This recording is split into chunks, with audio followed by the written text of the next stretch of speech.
अकाल मृत्यु के बाद आत्मा को मिलने वाली सजा। मित्रों, जैसा कि हम सभी जानते हैं कि गरुड़ पुराण में मनुष्य के जन्म और मृत्यु का रहस्य बताया गया है। गरुड़ पुराण में बताया गया है कि मृत्यु ही काल यानी समय है, और जब मृत्यु का समय निकट आता है तब जीव आत्मा से प्राण और देह का वियोग हो जाता है। हर एक मनुष्य के जन्म और मृत्यु का समय निश्चित होता है, जिसे पूरा करने के बाद ही मनुष्य को मोक्ष की प्राप्ति होती है। परंतु यहाँ यह सवाल उठता है कि अगर किसी मनुष्य की अकाल मृत्यु हो जाती है तब उस जीव आत्मा का क्या होता है, और अकाल मृत्यु किसे कहा जाता है। आज हम लोग इसके बारे में जानेंगे, जिसका वर्णन गरुड़ पुराण में किया गया है। दोस्तों, गरुड़ पुराण में बताया गया है कि मनुष्य के जीवन का 7 चक्र निश्चित है, और यदि कोई मनुष्य इस चक्र को पूरा नहीं करता है, अर्थात जो अकाल मृत्यु को प्राप्त हो जाता है, उसे मृत्यु के बाद भी कई प्रकार के कष्ट भोगने पड़ते हैं। परंतु सबसे पहले यह जानना आवश्यक है कि अकाल मृत्यु क्या होती है, अर्थात किस तरह की मृत्यु को गरुड़ पुराण में अकाल मृत्यु की श्रेणी में रखा गया है। अकाल मृत्यु क्या है और किसे कहते हैं? गरुड़ पुराण के सिंहावलोकन अध्याय में बताया गया है कि यदि कोई प्राणी भूख से पीड़ित होकर मर जाता है, या हिंसक प्राणी द्वारा मारा जाता है, या फिर गले में फांसी का फंदा लगाने से जिसकी मृत्यु हो जाती है, अथवा विष, अग्नि आदि से मृत्यु को प्राप्त हो जाता है, या जिसकी मृत्यु जल में डूबने से हो जाती है, या जो सर्प के काटने से मर जाता है, या फिर किसी दुर्घटना का शिकार हो जाता है, या फिर आत्महत्या करता है, वह व्यक्ति अकाल मृत्यु को प्राप्त हो जाता है। लेकिन दोस्तों, गरुड़ पुराण में आत्महत्या को सबसे निंदनीय और घृणित अकाल मृत्यु बताया गया है। इतना ही नहीं, भगवान विष्णु ने आत्महत्या को परमात्मा का अपमान करने के बराबर बताया गया है। अकाल मृत्यु। साथ ही गरुड़ पुराण में भगवान विष्णु ने बताया गया है कि जिस प्राणी की मृत्यु प्राकृतिक रूप से होती है, वह मनुष्य 3, 10, 13 अथवा 40 दिन के अंदर दूसरा शरीर धारण कर लेता है। किंतु जो व्यक्ति आत्महत्या जैसी घृणित अपराध करता है, उस प्राणी की आत्मा पृथ्वी लोक पर तब तक भटकते रहता है जब तक उसका समय काल परमात्मा द्वारा तय किया निश्चित समय पूर्ण न हो।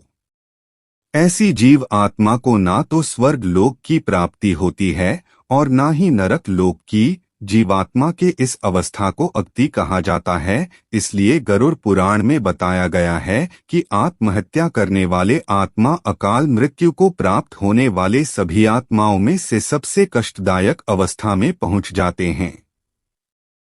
अकाल मृत्यु को प्राप्त करने वाली आत्मा अपनी तमाम इच्छाओं जैसे भूख, प्यास, संभोग, सुख, राग, क्रोध, दोष, लोभ, वासना आदि की पूर्ति के लिए अंधकार में तब तक भटकते रहता है जब तक कि उसका परमात्मा द्वारा निर्धारित जीवन चक्र पूरा नहीं हो जाता।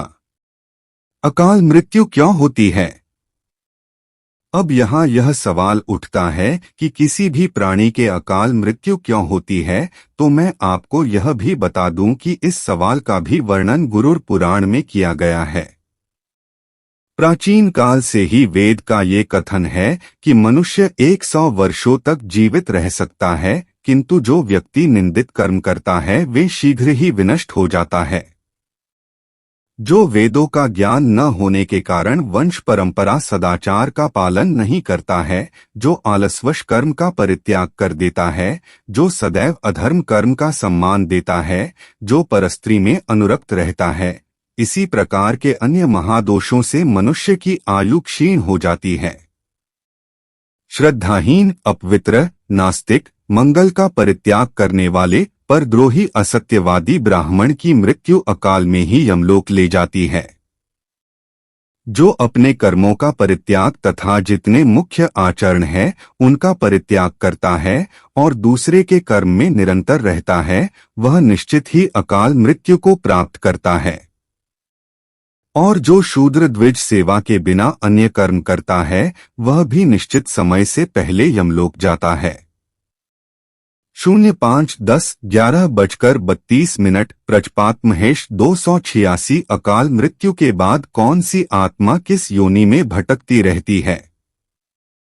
गरुड़ पुराण में बताया गया है कि जो पुरुष अकाल मृत्यु को प्राप्त करता है तो वे भूत, प्रेत, पिचास, कुष्मंडा, ब्रह्मराक्षस, क्षेत्रपाल या बेताल योनि में भटकते रहता है, जबकि कोई स्त्री अकाल मृत्यु को प्राप्त करता है तो वह भी इसी तरह की योनि में भटकती रहती है, लेकिन उसे अलग अलग नामों से जाना जाता है। जैसे कि कोई नवयुवती स्त्री अकाल मृत्यु को प्राप्त होता है तो वह चुड़ैल बन जाती है, वही जब किसी कुमारी कन्या के अकाल मृत्यु हो जाती है तो उसे देवीय योनि में भटकना पड़ता है। वैसे तो दुर्घटना, रोग, भूख, किसी भी प्रकार के अकाल मृत्यु को रोकना हम इंसानों के तो बस में नहीं है, लेकिन आत्महत्या को हम रोकने की कोशिश कर सकते हैं।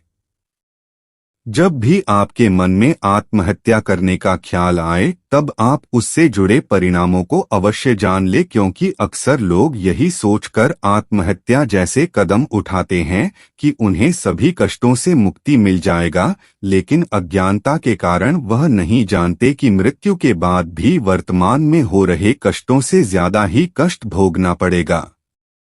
आज के लिए इतना ही। तो दोस्तों, उम्मीद करता हूं कि आपको यह हमारा वीडियो अच्छा लगा, और आपको वीडियो अच्छा लगा हो तो शेयर जरूर करें।